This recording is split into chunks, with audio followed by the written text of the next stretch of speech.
Yes, this one's fucking Probably hilarious. not. From June 2016, so an older one. Columnist fails gun check, blames store owners. As reported by the Washington Examiner, a newspaper columnist is crying foul after a gun store rejected his application to purchase a firearm following a background check that uncovered his admitted history of alcohol abuse and a charge for domestic battery involving his wife. Wow, it's almost like they do their job. Yeah. Gun manufacturers and the stores that sell them make their money in the dark. The Chicago course, Sun-Times' Neil Steinberg wrote in his column following his failed attempt to purchase a rifle. Congress, which has so much trouble passing the most basic gun laws, yes, because all gun laws are an infringement, passed a law making it illegal for the federal government to fund research into gun violence. I debate that. Yada, yada, yada. Except for the week or two after massacres, the public covers its lies. Shut up, you're lying. Would-be terrorists can buy guns. The same people can buy guns, but reporters, that's a different story. You're a domestic abuser, you piece of shit. Fuck off. See, when he says reporters, he means journalists, and more specifically, he means insane terrorists. So, yeah, that's why he got this far. What's the difference between a Chicago Sun-Times journalist and a terrorist? According to Neil Steinberg, nothing. No, just the level of sanity. That's right, the terrorists are more sane. Yes. Oh, and the plane. Yeah, I mean, yeah. Not because he was media, but because his background check put up several red flags. Yep. Yeah, I mean, when you've got a domestic against your wife and alcohol abuse, which, I mean, unless it's like multiple DUIs where you've hit somebody. That's the thing. If it's the background check I'm thinking of, that's the federal one, isn't it? Where it just goes, your conviction, no, can't sell. Correct. Is that the 4473? So it actually has nothing to do with the gun ownership at all. No, the gun shop at all, is what I was trying to say. No. It's got to. It's probably the fact that he failed the federal background check because they turned around and went, "No, he's a domestic abuser." Shit, he probably filled it out on the form. Hey, I was right. It is a 4473. Fuck, I'm good. No. Yep. Actually, it is a sad indictment of the state of American politics that the weird fucking Australian knows this, but most Americans don't. Yeah, it's because this is the forum, so yeah, it's like if you go through 21 and it talks about like. Domestic charges and drug abuse and shit like that. It's like Section K. Have you ever been convicted in any court of a misdemeanor crime of domestic violence, or have you ever been a member of the military and been convicted of a crime that include as an element the use of force against a person as identified in the instructions? I'm just kind of thinking like this person is hoisted by his own petard. I acted like an awful human being, and now I'm reaping the consequences. I beat my wife, and now it's the gun shop's fault that they won't give me a gun. Sorry. I bet he's a feminist. Oh, of course. Oh. But hold on. If we're going to have gun laws at all, domestic abusers are the ones we probably don't want having guns. Yeah, just a wild fucking thought. And if you scroll down that form where it has question 21K, where it defines it a little bit more clearly. So if we go down it, well, that was page 5 of 7. So it defines. That's just the questionnaire. That's not the definition. 21. What was it? 21K. Misdemeanor crime of domestic violence. Yeah, where a federal, including general court-martial, state, local, or tribal offense, and is a misdemeanor under state, federal crime law element. Yada yada yada. Yeah. And has as an element the use or attempt to use the physical force or the threatened use of a deadly weapon committed by a current, former spouse, parent, or guardian of the victim by person, blah, blah, blah, blah, blah, blah, blah. The term includes all misdemeanors that have as an element the use of attempted use of physical force or the threatened use of a deadly weapon. There you go. Yeah. I mean, which I also find funny when he mentions, insane people, and then because you look across the way, it's like adjudicated for mental defective. So journalist. Yeah, I mean, fugitive from justice. That's fucking hilarious. Just as a concept. I've actually known people that work at gun shops that have had customers that come in and check that, yes, they are a fugitive from justice. So I imagine rather than running the background check, they go, yeah, we got one criminal in here, come get him. Yeah, they do. They act. The number of arrests for people that are that stupid is amazingly high. The problem is, I could see doing it as a joke, but they do not take this kind of shit as a joke at all in any way. And doing that, you're just like, the police are going to turn up and possibly shoot my ass. That's a really dumb idea. Yep. Oh, I mean, it's a federal form, so therefore, if you're dicking around with it, that's actually a crime too. Yeah, federal offense. Yeah. Yep. Yeah. 15 years imprisonment or up to $250,000 fine will come back to a certain Hunter Biden later. So the domestic abuser, alcoholic journalist is pissed off that the gun shop wouldn't give him a gun. So the owners of Maxon's Shooter Supplies in Des Plaines, Illinois, it would be. So he's shopping for a gun in Illinois. Righto, yeah, that's going to go well to start with. Mm-hmm. However, they're typically stricter in the way they run background checks too. I imagined that rather than just the federal form, they also have some annoying state legislation that might get in the way if you give a gun to a known criminal. What happens with these forms is the state police in various states, they run the background check on the FBI database. So you're basically doing a parallel check. And if he's flagged for domestic in Illinois, they're just going to be like, no.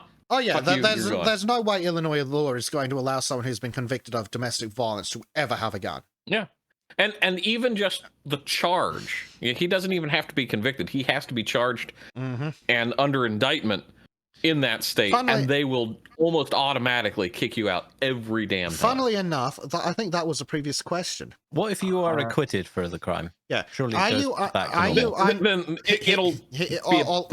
actually got the bit in the form to answer that with crime. Sorry, Bleach.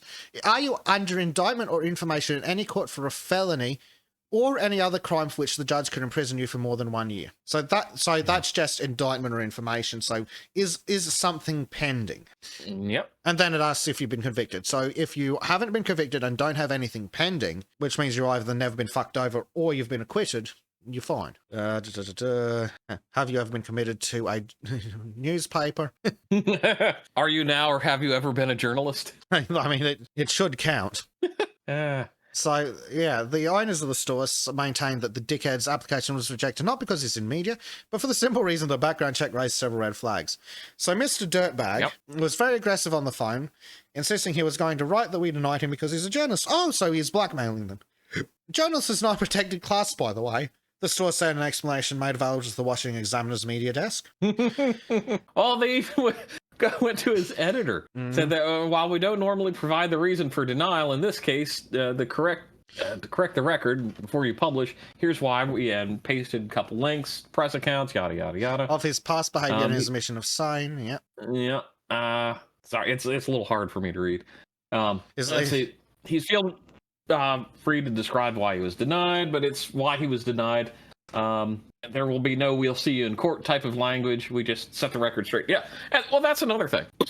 Any gun shop can basically say, no, you look shifty. We're not selling you this. Being a dodgy cunt is not a protected class. Yeah. I do like that final line, though. That it undermined his thesis and rendered the column incoherent isn't really our problem, is it? Yeah. Yes, and that's it. Because the dickhead tried to buy an AR-15 rifle this month following a mass shooting at a gay nightclub in Orlando, Florida. That's the Pulse shooting, isn't it? Yep.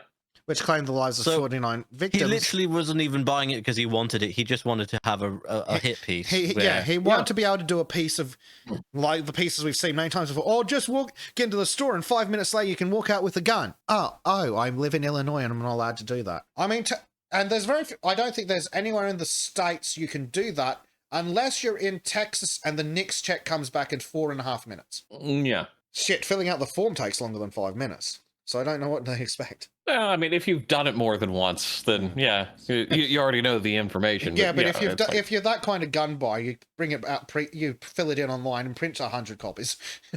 Just walk in and sign and date it in the store. It depends, because some stores, because it's a special federally printed form where it's both sides and it's kind of, it's a fold over. You can't really do that because they're actually serialized for records. I have a gun related question for you, Bleach. Yes. If I buy a plot of land and I have a gun in America and I'm a citizen and all that, fine.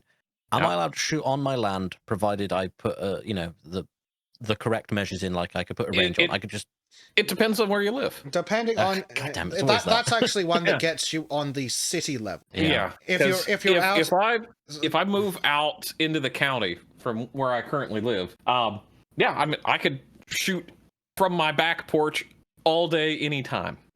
Yeah, it depends on what rules they have about discharging a firearm within city limits. Yeah.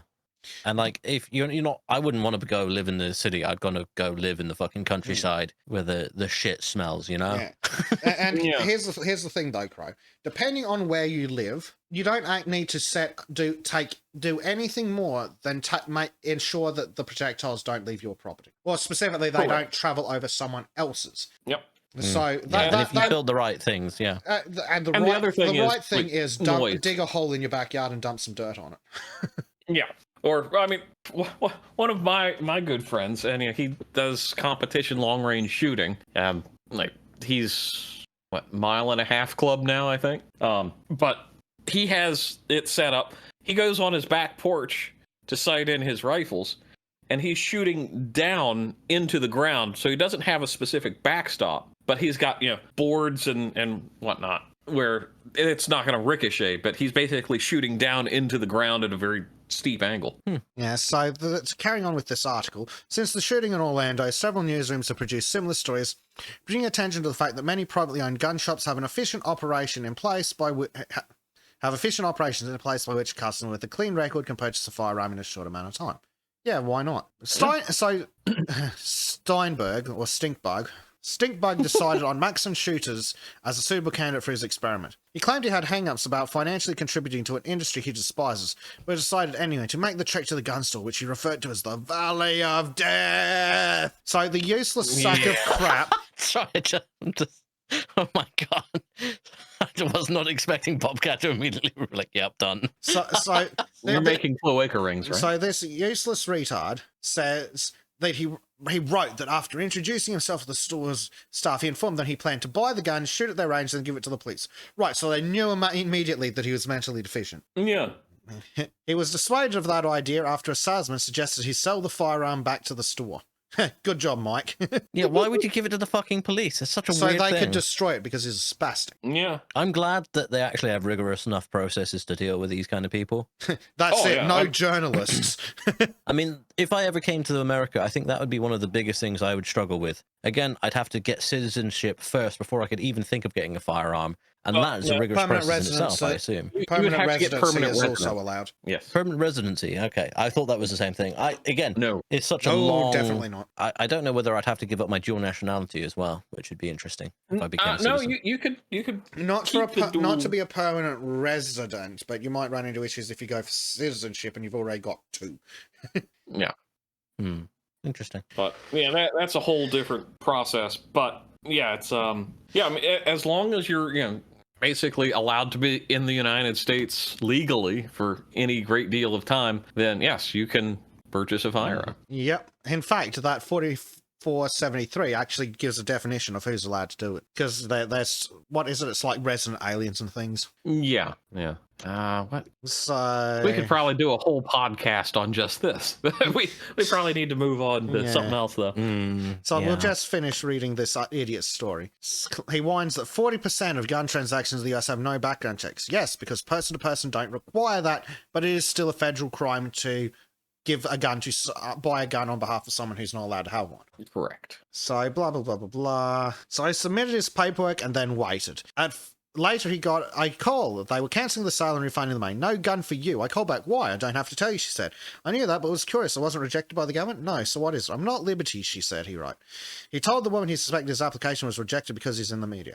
No, it's because you're insane, and that was demonstrated by being in the media. Mm-hmm. I like the fact that they don't have to tell you why. They can just say, no, fuck off. Computers say no. And yeah, they later said to the Chicago Sun-Times it was rejected because the background check uncovered he has an admitted history of alcohol abuse and charged for domestic battery involving his wife. The columnist was not happy. Good. Yeah, fucking idiot. I mean, that's the thing. Oh, we didn't see it coming. Were that same standard applied to the American public, there'd be a whole lot fewer guns sold, he wrote. Bullshit. Yeah, bullshit. Suggesting he believes a large number of gun owners would have been guilty of spousal or substance abuse or both. No, not everyone's a scumbag like you fucking stupid journalist. But that's the thing. You know, every gun shop not only can, but they are encouraged most of the time by like the ATF and all that, because they don't want to get hung up and lose their license and go through all that. They're encouraged to refuse sales to anyone who is suspicious, acting strangely. Basically, you're told, positive discrimination at any step is qualifiable as, grounds to not sell someone a firearm. Period. Yeah, no, that sounds like an absolutely damn good idea. Yeah. And this article highlights the absolute moron level of bullshit that is making up the anti-gun argument. If you enjoyed this segment from the Sons of Chardonnay podcast, please consider joining us live exclusively on rumble.com/c/Sons of Chardonnay. A special thanks to our Subscribe Star supporters who you can currently see scrolling past on your screen.